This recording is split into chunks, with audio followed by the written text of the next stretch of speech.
of Jammy Time Sleep Solutions and pediatric sleep expert. And I just want to thank Des for having me to the Creative Hive today. I'm super excited to be here and share with you a little bit about how to get your baby sleeping through the night. I don't know if you're like me, but when I had my first, everyone told me, be prepared, you're not going to get a lot of sleep, but I actually didn't really know what that meant. I wasn't sure as a new mom what that was going to look like for me. And I thought, you know what, my baby is going to sleep well. I don't know what's wrong with all of your babies, but my baby will likely be different and my baby will sleep well. Well, lo and behold, she did not. And 6 weeks after she was born, I couldn't really take it anymore. I was feeling like a bad mom. I was feeling a lot of mommy guilt that I just wanted her to sleep. I was starting to feel like, what did I really do to deserve this baby that was sleeping so poorly? And I knew I had to do something. So I started doing some sleep training, and that was at 6 weeks old. And I started putting her down awake instead of sleeping. And within 2 nights, she was sleeping 8 hours through the night. And that's all I did. I could not believe it. So fast forward, I had baby number 2 and baby number 3. I taught them to sleep well right from a young age. And when my youngest was 2, I decided to become a pediatric sleep consultant. So for the last 8 years, I've been running Jammy Time Sleep Solutions here in Calgary, and I teach other families, other moms, how to get their baby sleeping through the night and taking great naps during the day. And I'm going to share all of that with you now. So I just want to talk a little bit about sleep training first of all. So sleep training in my books does not mean sleeping through the night. Sleep training means that you can put your baby down awake and they can fall asleep on their own independently without using anything external to themselves. So without using a bottle, a soother, nursing, rocking, you can put them down awake and they fall asleep. And that is sleep training. And that is really, really important, which you're going to hear me talk about in a minute. So sleep training is they can fall asleep independently. Once that's happening, most babies will just start sleeping through the night, usually right away or when they are ready to cut out the night feeds. But that is the basic term of sleep training. So it can be a bit confusing because some people think sleep training means sleeping right through the night. So I just wanted to get that definition out there and clear right from the beginning. So what do you need to do to get your baby sleeping through the night? What I just mentioned, that was super important, is you need to start at bedtime. You need to get them falling asleep on their own at bedtime in order for anything good to happen during the night. So if they are falling asleep with what I call a sleep prop, so if that's feeding to sleep, whether it's nursing or the bottle, rocking, a soother, anything like that to go to sleep, they will need that to go back to sleep many times during the night. So what we need to do is get them falling asleep on their own at bedtime. That is the key. If I could shout that from every rooftop, telling every new parent, how do you get your baby to sleep? It's that, getting them to fall asleep independently at bedtime. So lots of parents I work with say, okay, that sounds really great, but how do I actually do that? So let me walk you through that. So it starts with a great bedtime routine. And a bedtime routine can actually start right from birth. You want it to be consistent, you want it to be predictable. So baby starts to know every night what is expected of them and the cues that bedtime is coming.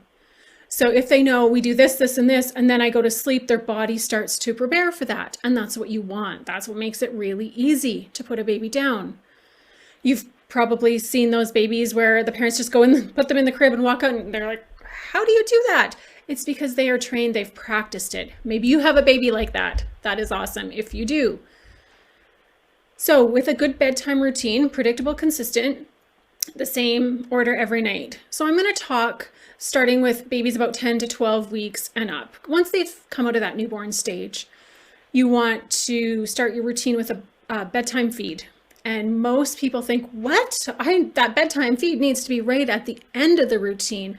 I want it right the last thing so I know that they're going to go the longest they can during the night before getting hungry. And it's counterintuitive, but feed needs to be at the beginning of the routine.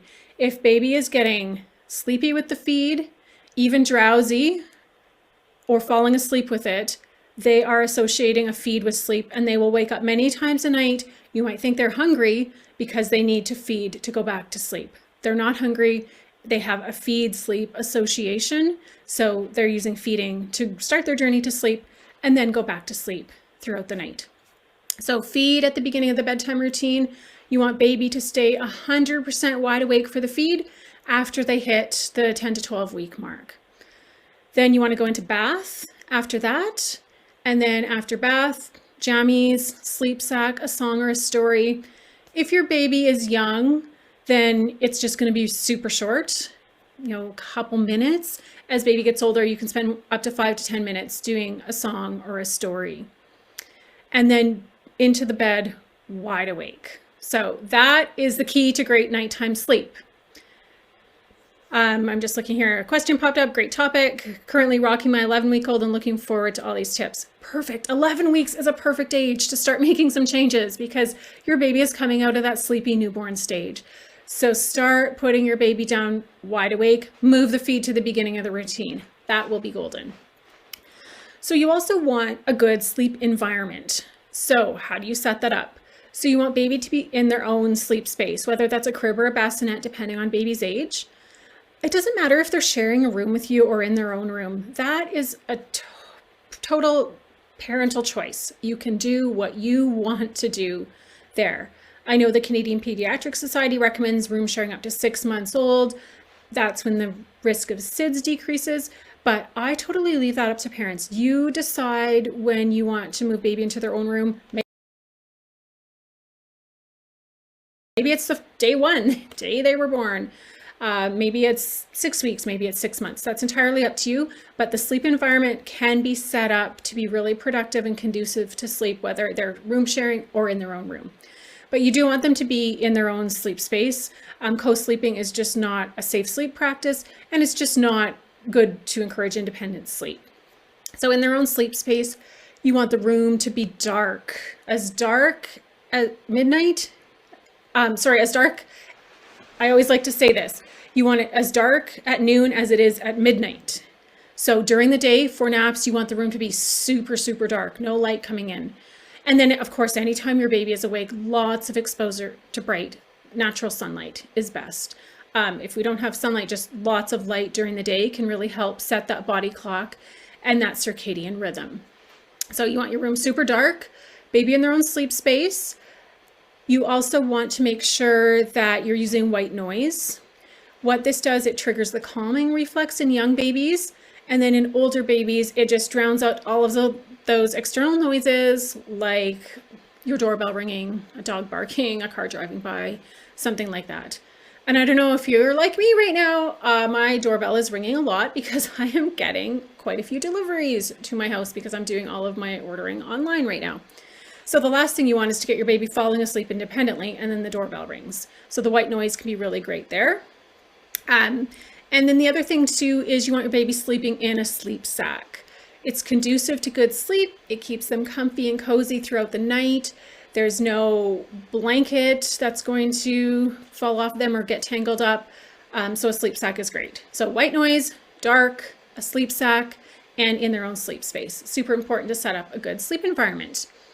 So you have the sleep environment, you've put them down wide awake. Now this is where parents get a little bit nervous because they're like, oh, my baby is going to cry. Chances are there might be some protest the first night or two. I tell parents never let a bit of crying, potential crying, trump a lifetime of good sleep. Because you know what? It's usually 1 or 2 nights of some crying and then things start getting better. So 1 or 2 nights to do a bit of training before your baby starts to learn, hey, this is how I go to sleep. I can definitely do this. So you can provide some support. You can stay right in the room with your baby until they go to sleep right at the crib side, or you can come and go from the room every 10 minutes or so. And that's a bit flexible depending on baby's age. The younger a baby, of course, the less time we leave them, the older, the longer. Or you can choose an extinction method where you stay out altogether. I typically don't advocate for that. Most parents don't want to do that. They want to be there to teach and to help along the way. So that's what you can do to provide some support to start with. average to go to sleep on night one is about an hour. So I'm super honest in my advice and realistic.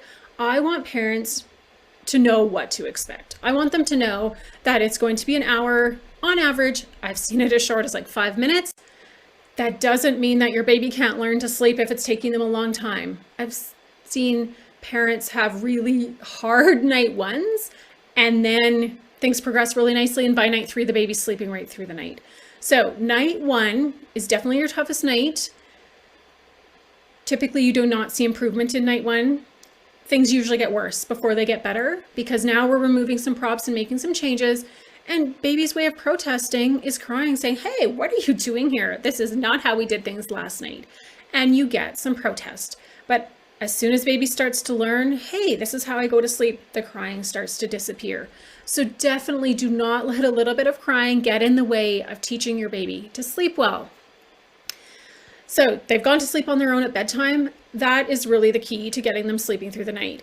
Most babies, once they do that, will have their longest stretch of sleep they've ever slept in their life that night. So for the night wakings, I always recommend giving baby about 5 to 10 minutes to try to go back to sleep on their own. Because now they've done it at bedtime, we want to give them a chance to practice that during the night. If they haven't gone back to sleep, and this is going to depend on the age of your baby if you're trying to cut out night feeds or not, and I'll talk about that in a second. After 5 to 10 minutes, if they're not sleeping, you can go back and provide the same kind of support you did at bedtime to get them to go back to sleep, if you're trying to cut out all night feeds. And the rule of thumb for night feeds is once a baby hits about 13 to 14 pounds, they are metabolically capable of sleeping right through the night. So if your baby has hit that milestone, and it usually happens between 3 to 6 months, then you might have to give them a little nudge in the right direction to cut out their night feeds. But like I said, if you work on bedtime, most of the time night feeds will just disappear on their own. So if you are wanting to cut out night feeds, the best way to do it is just the night 1, cold turkey, cut them all out. If you try to do one at a time, you usually end up having lots of rough nights before you start seeing improvement. And most parents don't have it in them. They want to see improvement within 1 or 2 nights. And when I work with families, that's what we shoot for. Usually by night 3, they're starting to see really great improvement. And then night 5 is an average of starting to sleep right through the night. So that's for night wakings. If you are going to offer a feed during the night, I still recommend giving baby 5 to 10 minutes and really make sure they're heavily fussing, that they're not just kind of whimpering or on and off, because they will likely just go back to sleep. Babies are pretty noisy sleepers. But if it is feeding time, I always recommend doing a diaper change first, making sure that baby is wide awake, 100% awake for the feed, and then put them back down awake. That is the key for nighttime feeds, to get rid of them. If baby is feeding back to sleep, they will typically wake up an hour or 2 later looking for a feed just to go back to sleep again, not because they're waking up out of hunger. So that's for the night feeds. And then morning, how do you know when it's morning? About 12 hours after they have gone down. Most babies will sleep 11 to 12 hours, and we call that nighttime, and then they'll be awake for about 12 hours during the day. So anything before 6 a.m. is typically too early to call it morning, and we treat it as a night waking. If it's after 6, you can get up and start your day. I know most parents would like baby to sleep in a bit later, and some do sleep until 7:38, but it is pretty realistic if a baby is going to bed at 6:30, 7:30, that they will wake up between 6 and 6:30 in the morning. And a great bedtime is usually between about 6:30 and 8, depending on baby's schedule during the day for naps. You just don't want your baby to get overtired. If your baby gets overtired, they're going to have a heck of a time falling asleep, and likely their whole nighttime is going to be off. So we don't want to keep baby up too long. And I'll just run through really quickly average awake times for different ages, because it's usually shorter than most parents think. So at 3 months, most babies, about an hour. That's the only time they can stay awake, about an hour, and then they're getting overtired. And that includes feeding time, diaper change. So there's not a lot of awake time. Once a baby hits 4 months, about an hour and a half to an hour and 45 minutes. 5 months, about 2 hours and 15 minutes. 6 months, 2.5 to 3 hours. 8 months, about 3.5, and between 9 and 10, it can go as high as about 4 hours between needing to sleep. So most babies that are 3 months old are still taking like 4 to 5 naps during the day, depending on nap length. Most babies, when they hit about 4 months, will start taking 3 consistent naps a day. The first one about 8:39 in the morning, another one about 12:31, and then a third one, which is usually a shorter nap, about between 3:30 and 4:30, and that nap's usually 30 to 45 minutes. And the other 2 are between 1 and 2 hours. When a baby hits 6 months, then they will start to go down to 2 naps a day at about 9 a.m. and 2 p.m. with bedtime at 7. And then at 13 months, babies will drop down to 1 nap at about 12:30. And of course, these are averages. Some babies do it sooner, some babies do it later. But daytime sleep affects nighttime sleep. Sleep begets sleep. The better a baby sleeps during the day, the better they sleep at night. So don't let anyone tell you, keep your baby up all day, they'll sleep better throughout the night. That does not work. If they are overtired and have had poor rest during the day, it sets them up for a poor night. So that is what I wanted to share on how to get your baby to sleep through the night. So like I said, I'm Shan of Jammy Time Sleep Solutions. I have tons of resources that you can find for free. So if you go to my Jammy Time website, there's a Baby Sleep the Night guide, which is a free download. I have a free masterclass called How to Teach Your Baby to Sleep Well Without Feeling Like a Bad Mom. Facebook, Jammy Time Sleep, Instagram at Jammy Time Sleep Expert, a YouTube channel that I've started uploading videos to there that you can find that answer many questions related to sleep. And if you're super motivated and you're like, no, we just want to solve this right now, I have a sleep course called 5 Days to a Better Night's Sleep. And it is like having me in your house saying, here's the plan, and this is what we need to do to get your baby sleeping well. So I've used all of the knowledge and expertise that I've gathered over the last 8 years to create this. And you will leave with a customized plan for your child to get them sleeping through the night. And as always, you can reach out to me. I have advice calls. If you're like, I'm not sure what product is right for me, just let me know, and I'm here to help. So I'm just looking here for any questions. So if you have a question, just pop it in the comment box. So there's a question that's come in. So 11-week-old baby. What time do you suggest starting bedtime? Okay, for a 11, 12-week-old, he's 14 pounds already. So anytime between about 6:30 and 8 is good. But the most important thing you want to watch for is the awake time. So at 12 weeks, an hour. So you want your baby to be going down to bed about an hour after he or she wakes up from the last nap.